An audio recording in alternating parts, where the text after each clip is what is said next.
rest in eternal peace. Asante sana Deputy Governor wa Kisumu, our party leader, Senator. Kabla utoke, nilikuwa na mambo mawili tu ya kuongea. Jamii ya Wakuria wamekuja hapa wengi kumwomboleza baba yetu Raila Amolo Odinga. Na kwa sababu umeingia katika viatu zake, najua na uko na nguvu na uwezo ya kufanya yale yote angeweza kufanya.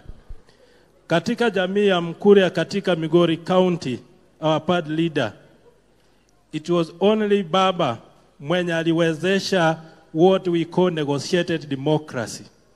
Ndio jamii ndogo ya Mkuria katika county hii ikaweza kupata nafasi katika uongozi. Baba Raila aliwezesha Mkuria wa kwanza kukuwa senator katika Migori County. Baba Raila aliwezesha Mkuria wa kwanza kukuwa women rep. Na pia baba aliwezesha Mkuria wa kwanza kukuwa deputy governor katika county yetu hii. Kwa hivyo na kuomba kama baba yetu ambaye sasa unaishi, uweze kushikilia jamii hasa zile ndogo ziko katika county yetu hii na katika chama chetu cha ODM, kwamba tuweze kupata nafasi sawa kwa uchache ulioko hapa ndani.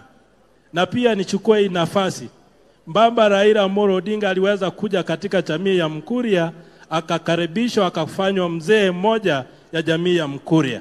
Na wewe tunataka kukualika kwamba ukuje utembelee jamii ya Mkuria na pia tukukaribishe nyumbani vile tulikaribisha baba yetu Raila Amolo Odinga. Kumalizia, nataka kushukuru gavana wetu Dr. Ochilo Ayako Bindira,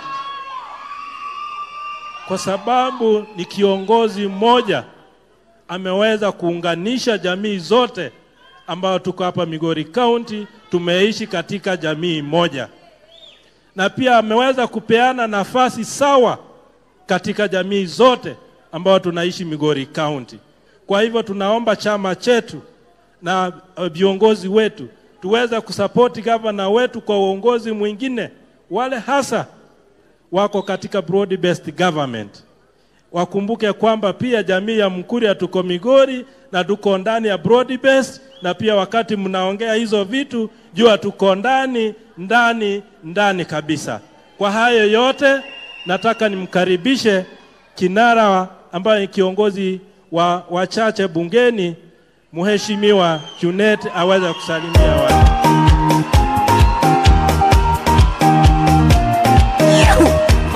Matacha wasi tutangire no kuirende. Hallelujah.